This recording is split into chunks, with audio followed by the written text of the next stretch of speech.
नमस्कार। दोपहर समाचार में आपका स्वागत है।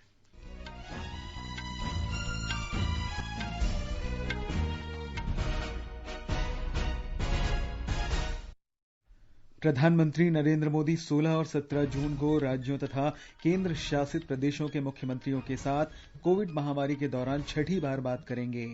भारत में कोविड-19 से स्वस्थ होने की दर बढ़कर करीब 50% हुई। थल सेना प्रमुख जनरल एमएम नरवणे ने कहा, भारत चीन सीमा पर स्थिति पूरी तरह से नियंत्रण में।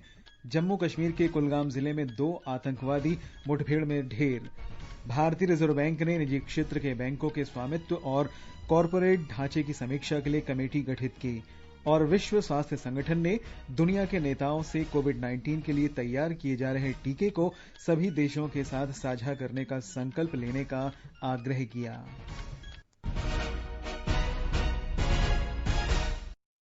दोपहर समाचार में मैं हूं निखिल कुमार और मेरे साथ में है मेरे सहयोगी विशाल शर्मा। प्रधानमंत्री नरेंद्र मोदी 16 और 17 जून को दोपहर 3 बजे वीडियो कॉन्फ्रेंस के माध्यम से विभिन्न राज्यों के मुख्यमंत्रियों से बातचीत करेंगे। 16 जून को प्रधानमंत्री पंजाब, असम, केरल, उत्तराखंड, झारखंड, छत्तीसगढ़, त्रिपुरा और हिमाचल प्रदेश सहित 21 राज्यों और केंद्र शासित प्रदेशों के मुख्यमंत्रियों से वार्ता करेंगे। इसके अगले दिन श्री मोदी महाराष्ट्र, तमिलनाडु, दिल्ली, गुजरात, राजस्थान और उत्तर प्रदेश सहित 15 राज्यों और केंद्र शासित प्रदेशों के मुख्यमंत्रियों से चर्चा करेंगे। देश में कोरोना वायरस के बढ़ते मामलों को देखते हुए यह बैठक बहुत ही महत्वपूर्ण माना जा रहा है। मार्च में देशव्यापी लॉकडाउन की घोषणा के बाद से मुख्यमंत्रियों के साथ होने वाली प्रधानमंत्री मोदी की यह छठी बैठक होगी। वर्तमान में देश में लॉकडाउन का 5वां चरण चल रहा है और इस चरण में लोगों को पहले की तुलना में काफी सहूलियत दी गई है। देश में अनलॉक 1 जारी है और इसके तहत केंद्र और राज्य सरकारों ने आर्थिक गतिविधियों को बढ़ावा देने के लिए व्यापारिक प्रतिष्ठानों को छूट प्रदान की है। वहीं कल कैबिनेट सचिव ने सभी राज्यों और केंद्र शासित प्रदेशों के मुख्य सचिवों के साथ बैठक कर उन्हें परामर्श दिया कि कोविड-19 की रोकथाम के लिए जांच को बढ़ावा देने के साथ साथ संक्रमित लोगों के संपर्क में आए लोगों का पता लगाएं और स्वास्थ्य सुविधाओं को बढ़ावा दें। दीपेंद्र कुमार, आकाशवाणी समाचार, दिल्ली। केंद्र सरकार ने कहा है कि देश भर में कोविड-19 से स्वस्थ होने वाले रोगियों की संख्या 49.94% हो गई है और अब तक 1,54,330 रोगी ठीक हो चुके हैं। पिछले 24 घंटों में 7,135 मरीज इस महामारी से स्वस्थ हुए हैं। स्वास्थ्य और परिवार कल्याण मंत्रालय ने कहा है कि देश भर में पिछले एक दिन में कोविड-19 के 11,458 नए मामले सामने आए हैं, जिससे अब तक इस बीमारी से संक्रमित लोगों की कुल संख्या 3,08,993 हो गई है। किसी एक दिन में कोरोना महामारी से संक्रमित व्यक्तियों की ये सबसे अधिक संख्या है। पिछले 24 घंटों के दौरान 386 लोगों की इस महामारी से मौत हुई है और इस तरह से अब तक मृतकों की कुल संख्या 8,884 हो गई है। भारत में कोविड-19 से मृत्यु दर 2.87% हो गई है। इस बीच भारतीय आयुर्विज्ञान अनुसंधान परिषद ICMR ने कहा है कि पिछले 24 घंटों में देश भर में कुल 1,43,737 परीक्षण किए गए हैं। ICMR देश में कोरोना वायरस के परीक्षण की सुविधाओं में लगातार विस्तार कर रही है और कई सरकारी तथा निजी प्रयोगशालाओं को मंजूरी दी जा रही है। इस समय पूरे भारत में 885 प्रयोगशालाएं कोविड-19 का परीक्षण कर रही हैं।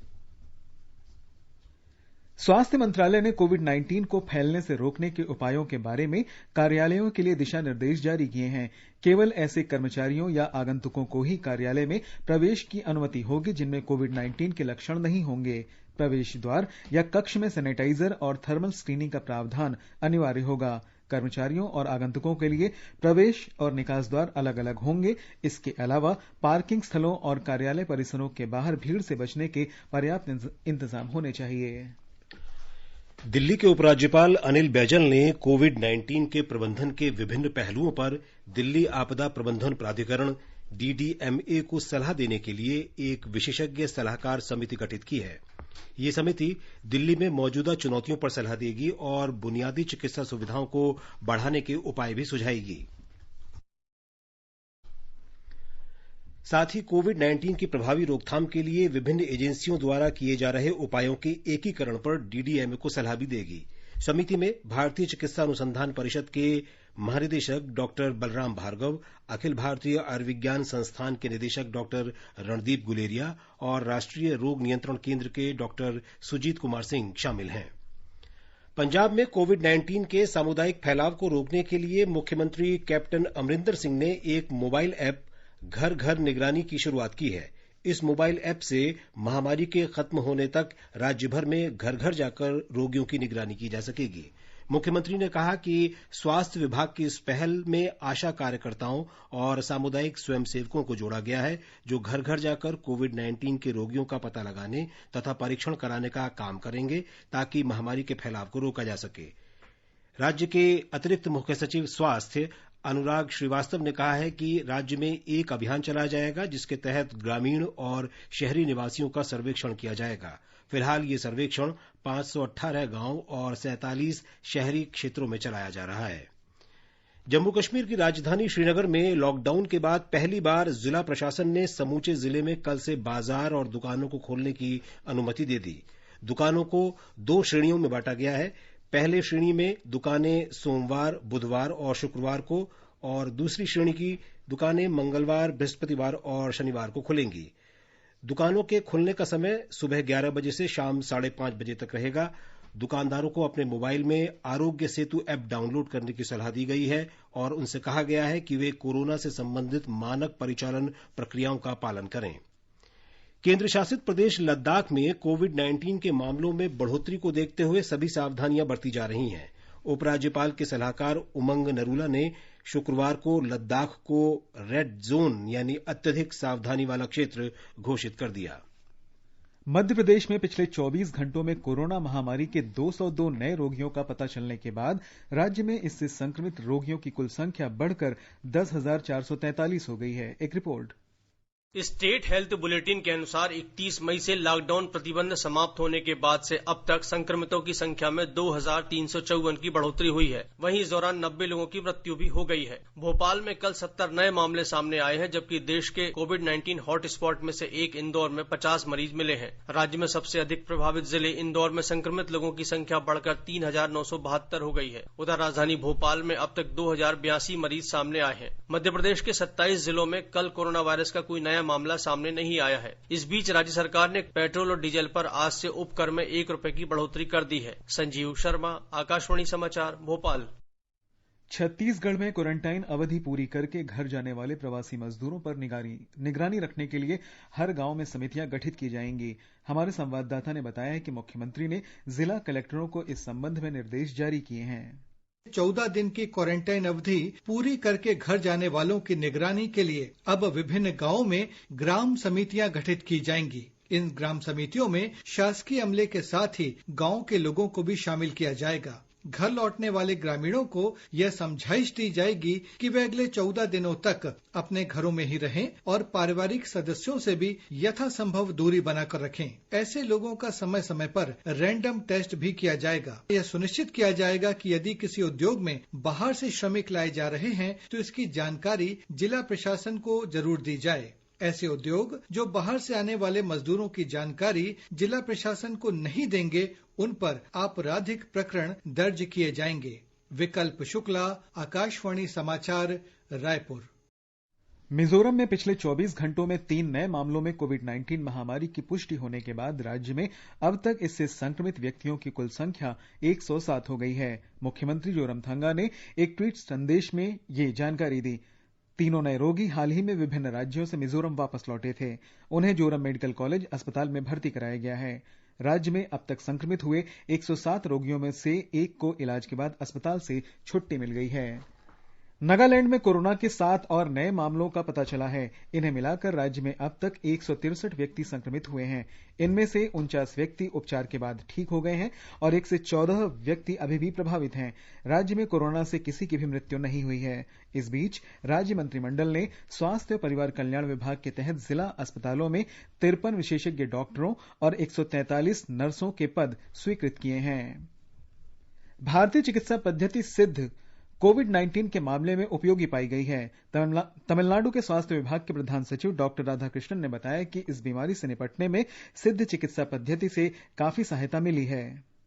सिद्ध हजारों साल पुरानी भारतीय चिकित्सा पद्धतियों में से एक है, लेकिन ये नवीनतम प्रकार के वायरस का भी प्रभावी रूप से इलाज करने में सहायक है। इस पद्धति की पारंपरिक दवाइयों की सहायता से योग और प्राणायाम के साथ लगभग 100 बिना लक्षणों वाले रोगियों का परीक्षण के रूप में उपचार किया गया। सिद्ध विशेषज्ञों का कहना है कि इस वायरस के प्रभाव को कम करने और रोगियों के स्वस्थ होने की प्रक्रिया में तेजी के प्रोत्साहित करने वाले परिणाम मिले। साधारणतः 14 दिन के संगरोध में रहने के बाद यदि रोगी में लक्षण नहीं पाए जाते हैं तो जांच नहीं की जाती, लेकिन जो रोगी सिद्ध उपचार से ठीक हो चुके हैं उनमें से 7 का स्वैब टेस्ट किया गया। परिणाम में वे वायरस मुक्त पाए गए। प्रधान स्वास्थ्य सचिव डॉक्टर राधाकृष्णन ने बताया कि कोविड-19 के उपचार में एलोपैथी के साथ भारतीय चिकित्सा पद्धति भी महत्वपूर्ण भूमिका निभाएगी। चेन्नई से जयसिंह की रिपोर्ट के साथ समाचार कक्ष से वीरेंद्र कौशिक।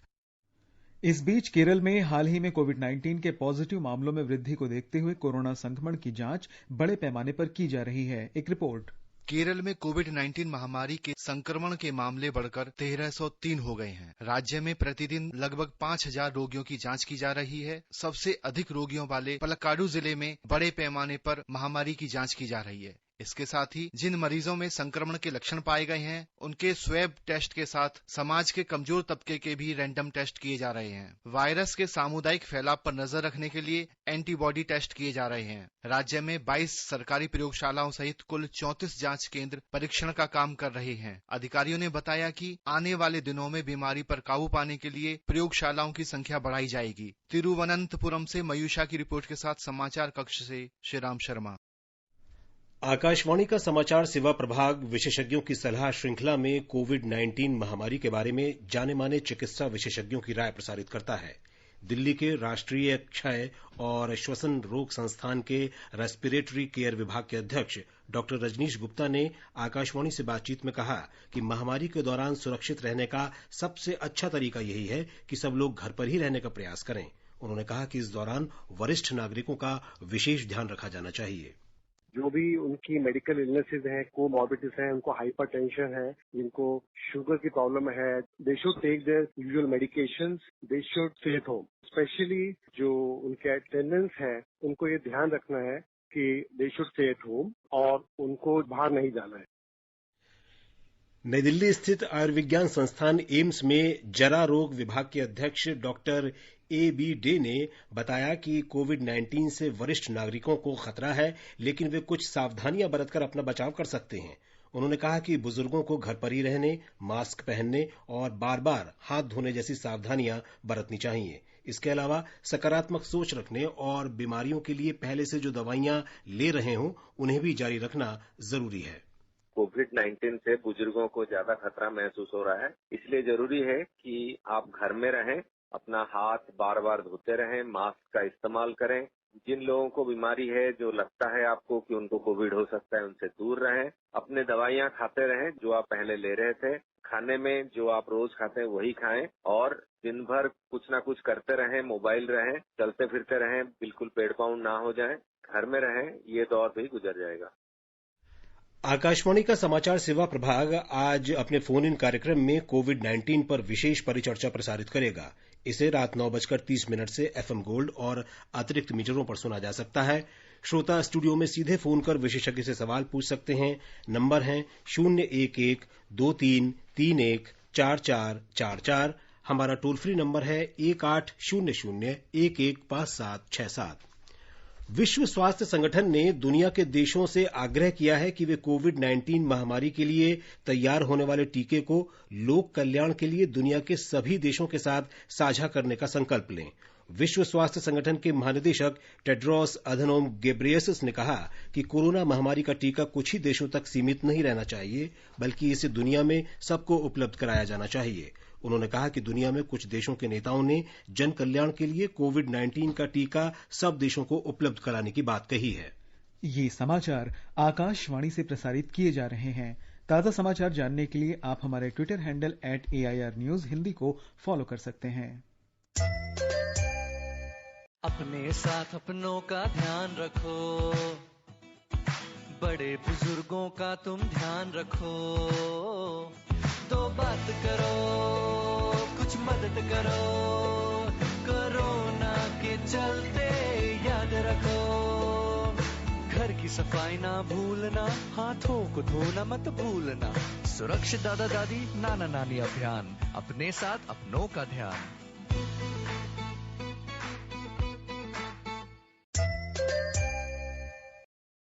ये आकाशवाणी है। आगे बढ़ने से पहले मुख्य समाचारों पर एक बार फिर से नजर डालते हैं। प्रधानमंत्री नरेंद्र मोदी 16 और 17 जून को राज्यों तथा केंद्र शासित प्रदेशों के मुख्यमंत्रियों के साथ कोविड महामारी के दौरान छठी बार बात करेंगे। भारत में कोविड-19 से स्वस्थ होने की दर बढ़कर करीब 50% हुई। थल सेना प्रमुख जनरल एम नरवणे ने कहा कि भारत चीन सीमा पर स्थिति पूरी तरह से नियंत्रण में। जम्मू कश्मीर के कुलगाम जिले में 2 आतंकवादी मुठभेड़ में ढेर। भारतीय रिजर्व बैंक ने निजी क्षेत्र के बैंकों के स्वामित्व और कॉरपोरेट ढांचे की समीक्षा के लिए कमेटी गठित की। और विश्व स्वास्थ्य संगठन ने दुनिया के नेताओं से कोविड-19 के लिए तैयार किए जा रहे टीके को सभी देशों के साथ साझा करने का संकल्प लेने का आग्रह किया। भारतीय रिजर्व बैंक ने निजी क्षेत्र के बैंकों के स्वामित्व, प्रशासन और कॉरपोरेट ढांचे से संबंधित दिशा निर्देशों की समीक्षा के लिए 5 सदस्यों के विभागीय कार्यदल का गठन किया है।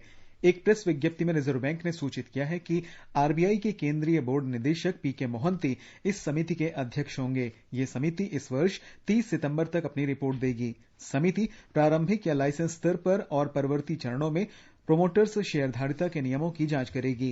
रिजर्व बैंक ने कहा कि वृहत अर्थव्यवस्था, वित्तीय बाजार और प्रौद्योगिकी संबंधी घटनाएं जिस तरह से बैंकिंग प्रणाली के भविष्य को प्रभावित कर रही हैं, उसे देखते हुए गतिशील बैंकिंग के लिए नियमों को अनुरूप बनाना जरूरी है। देश का विदेशी मुद्रा भंडार 8 अरब 22 करोड़ डॉलर बढ़कर पहली बार 5 खरब डॉलर से अधिक का हो गया है। विदेशी मुद्रा परिसंपत्तियों में भारी वृद्धि के कारण 5 जून को समाप्त तिमाही में यह भंडार बढ़कर 5 खरब 1 अरब 70 करोड़ डॉलर हो गया है। रिजर्व बैंक की प्रेस विज्ञप्ति के अनुसार विदेशी मुद्रा परिसंपत्तियां बढ़कर 4 खरब 63 अरब 63 करोड़ डॉलर हो गई हैं। वित्त मंत्री निर्मला सीतारामन ने कहा है कि जुलाई 2017 से जनवरी 2020 के बीच शून्य जीएसटी रिटर्न भरने वाली पंजीकृत कंपनियों पर देरी के लिए जुर्माना नहीं लगाया जाएगा। वित्त मंत्री ने वस्तु और सेवा कर की जीएसटी में 40वीं बैठक के बाद कल नई दिल्ली में बताया कि जुलाई 2017 से जनवरी 2020 के बीच जीएसटी बिक्री रिटर्न नहीं भरने का अधिकतम जुर्माना 500 रुपए होगा। केंद्रीय मंत्री ने कहा कि जीएसटी नहीं भरने पर जुर्माने से संबंधित मामलों को निपटाने के लिए जीएसटी परिषद की बैठक में ये 2 निर्णय लिए गए। थल सेना अध्यक्ष जनरल मनोज मुकुंद नरवणे ने कहा है कि भारत चीन सीमा पर स्थिति पूरी तरह नियंत्रण में है। उन्होंने कहा है कि दोनों देशों के बीच विभिन्न स्तरों पर बातचीत जारी है, जिसकी शुरुआत कोर कमांडर स्तर की वार्ता से हुई और इसके बाद स्थानीय स्तर के कमांडरों की भी बैठकें हुई हैं। उन्होंने आशा व्यक्त करते हुए कहा कि निरंतर बातचीत के माध्यम से सभी मतभेदों को सुलझा लिया जाएगा।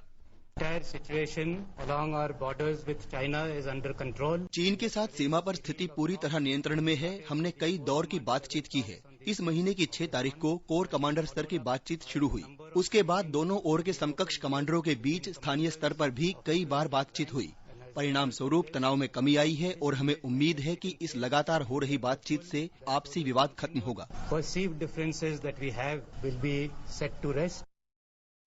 जनरल नरवणे आज देहरादून में भारतीय सैन्य अकादमी में आयोजित 146वें नियमित पाठ्यक्रम और 129वें टेक्निकल ग्रेजुएट कोर्स के पूरा होने पर पासिंग आउट परेड का निरीक्षण कर रहे थे। उन्होंने कहा कि भारत के नेपाल के साथ काफी मजबूत संबंध हैं। दोनों देशों के बीच भौगोलिक, सांस्कृतिक, ऐतिहासिक, धार्मिक संबंध हैं और उनके नागरिकों के बीच भी संबंध घनिष्ठ हैं। जम्मू कश्मीर की स्थिति का उल्लेख करते हुए उन्होंने ये भी कहा कि हमने कई कामयाबियां हासिल की हैं। पिछले 10-15 दिनों में ही 15 आतंकियों का सफाया किया गया है। ये जम्मू कश्मीर में हमारे सभी सुरक्षा बलों के बीच घनिष्ठ सहयोग और समन्वय से ही संभव हो पाया है। केंद्र शासित प्रदेश जम्मू कश्मीर में सुरक्षा बलों के साथ मुठभेड़ में 2 आतंकवादी मारे गए हैं। मुठभेड़ आज तड़के कुलगाम जिले में मीर बाजार क्षेत्र के दारपुरा निपोरा में हुई।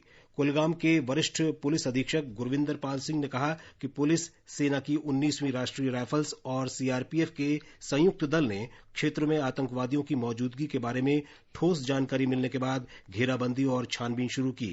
उन्होंने कहा कि जैसे ही सुरक्षा बल संदिग्ध ठिकाने पर पहुंचे, वहां छिपे आतंकवादियों ने गोलाबारी शुरू कर दी। सुरक्षा बलों की जवाबी कार्रवाई में आतंकवादी मारे गए।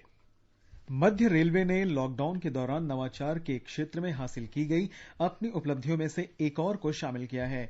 रेलवे सुरक्षा बल पुणे ने जांच और निगरानी तेज करने के लिए एक रोबोट कैप्टन अर्जुन बनाया है। ये रोबोट रेलगाड़ी में चढ़ने वाले यात्रियों की जांच करता है और असामाजिक तत्वों पर नजर रखता है। कैप्टन अर्जुन मध्य रेलवे के सुरक्षा बल के डीआईजी आलोक बोहरा के दिमाग की उपज है। उनका कहना है कि दुनिया भर में कोविड-19 संक्रमण की उच्च दर इस महामारी से निपटने के प्रयासों में बाधा बनी है। इसलिए रोबोट स्क्रीनिंग के विचार से प्रेरित होकर उन्होंने इसका आविष्कार किया। कैप्टन अर्जुन को कई कार्यों के लिए इस्तेमाल किया जा सकता है। हमारी संवाददाता ने बताया है कि ये स्टेशन अभिगम नियंत्रण में भी प्रभावी है और इससे स्टेशन की सुरक्षा बढ़ेगी।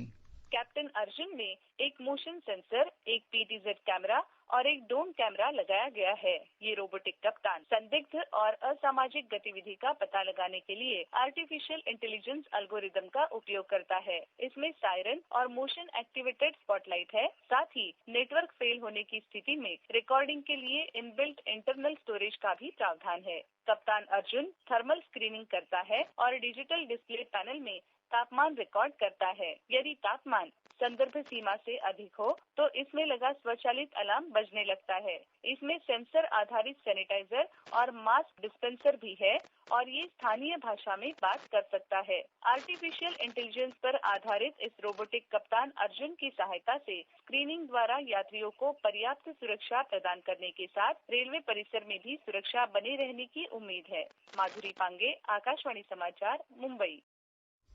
कर्नाटक के मुख्यमंत्री येडियुरप्पा ने आज बेंगलुरु में एक जैविक उर्वरक संयंत्र का उद्घाटन किया। ये संयंत्र शहर के कूड़े कचरे से जैविक उर्वरक तैयार करेगा। शहर के 774 पार्कों में इस उर्वरक का इस्तेमाल किया जाएगा। इससे बेंगलुरु नगर निगम को 8.5 करोड़ रुपए की बचत होगी। एक रिपोर्ट।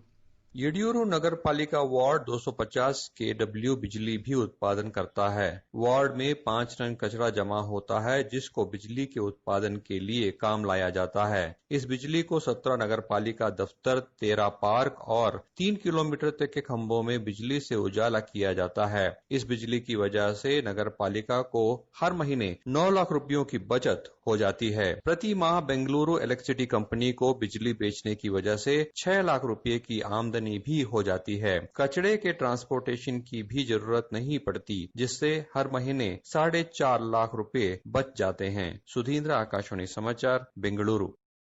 ये समाचार हमारी वेबसाइट newsonair.com और हमारे मोबाइल ऐप newsonair/hindi पर भी उपलब्ध हैं।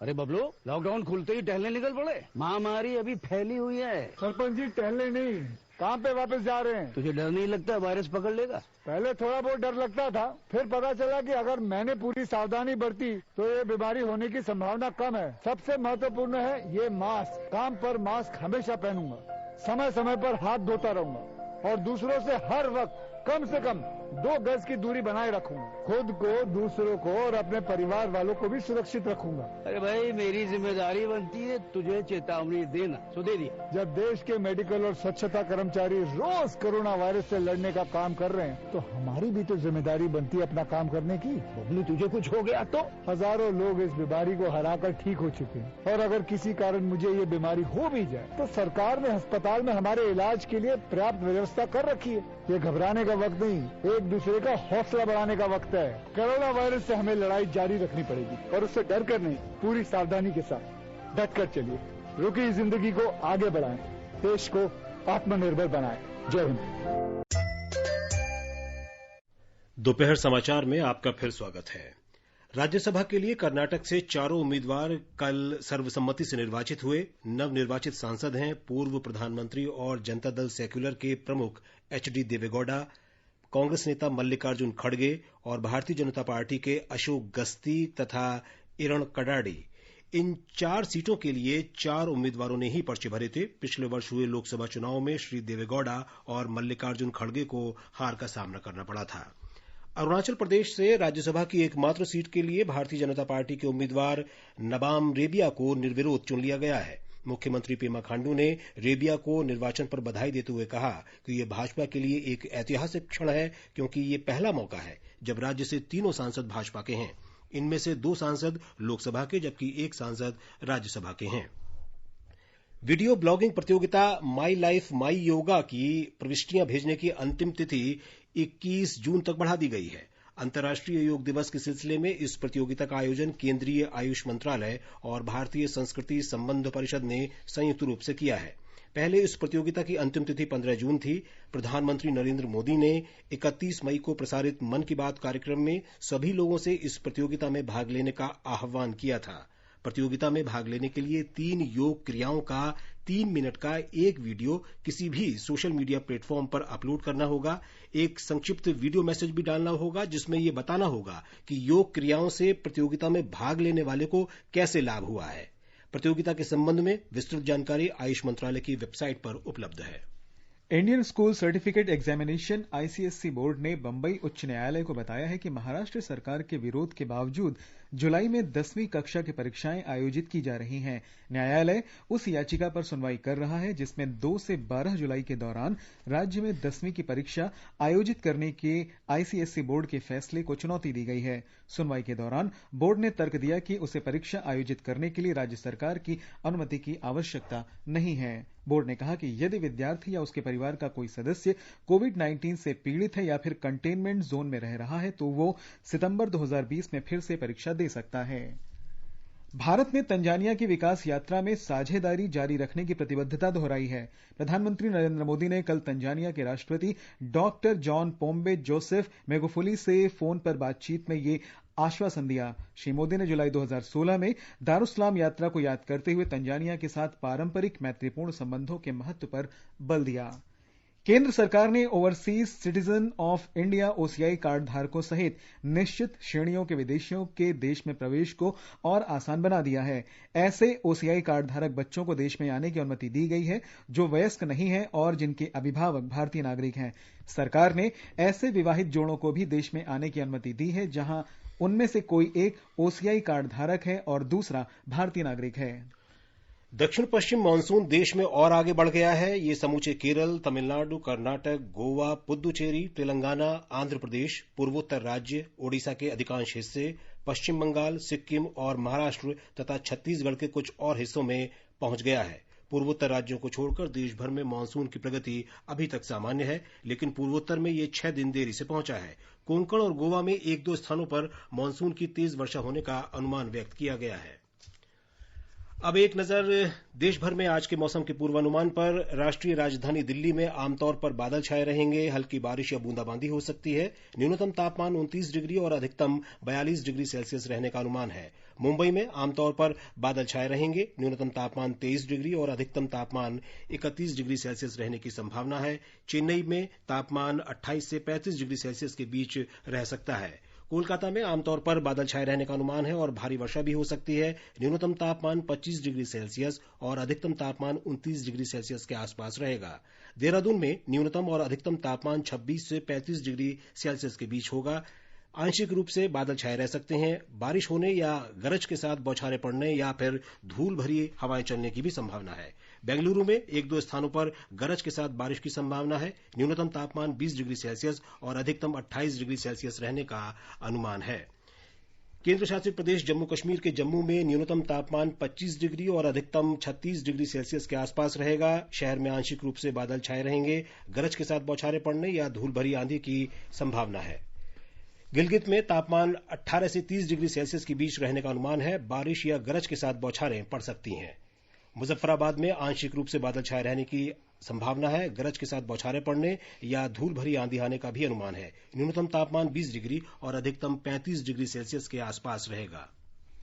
और अंत में मुख्य समाचार एक बार फिर। प्रधानमंत्री नरेंद्र मोदी 16 और 17 जून को राज्यों तथा केंद्र शासित प्रदेशों के मुख्यमंत्रियों के साथ कोविड महामारी के दौरान छठी बार बातचीत करेंगे। भारत में कोविड-19 से स्वस्थ होने की दर बढ़कर करीब 50% हुई।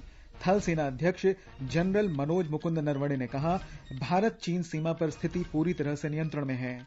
जम्मू कश्मीर के कुलगाम जिले में 2 आतंकवादी मुठभेड़ में ढेर। भारतीय रिजर्व बैंक ने निजी क्षेत्र के बैंकों के स्वामित्व और कॉरपोरेट ढांचे की समीक्षा के लिए कमेटी गठित की और विश्व स्वास्थ्य संगठन ने दुनिया भर के नेताओं से कोविड-19 के लिए तैयार किए जा रहे टीके को सभी देशों के साथ साझा करने का संकल्प लेने का आग्रह किया। इसके साथ ही दोपहर समाचार का ये अंक समाप्त हुआ। नमस्कार।